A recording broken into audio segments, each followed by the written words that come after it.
سلامونه. د دې اونۍ د عجیبه ویډیوګانو په نوې ګڼه کې د پنډاګانو د ژغورلو لپاره یوه هنري غونډه لیدلی شئ.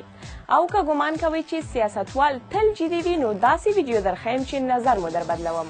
راځئ پیل د لندن په زړه کې د پنډاګانو له لاریونه وکړو.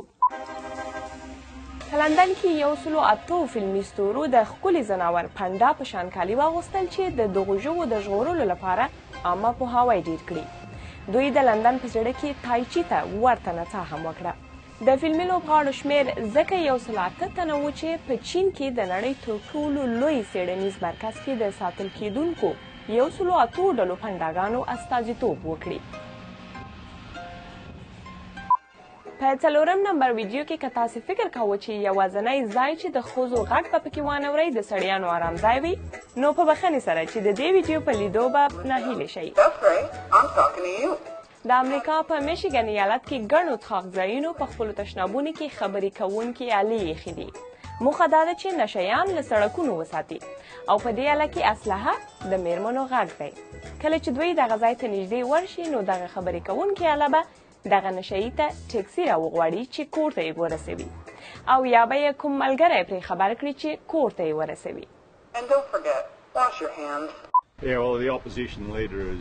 په 2 نمبر ویډیو کې هغه سندربولی وزیر وینئ چې خلکو ته خپل پیغام په سندرو کې رسوي.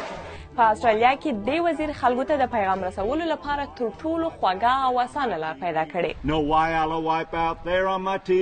د یوې ژوندۍ مرکې پر مهال لیدونکي هغه وخت حیرانه کړل چې د یوې پوښتنې ځواب یې په سندره کې ووایه.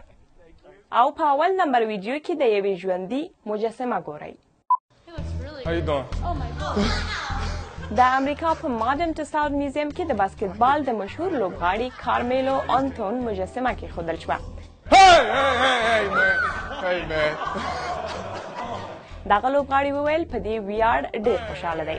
د باسکټبال دغه لوبغاړی غواړي اوس په فلمونو کې ولوبیږي.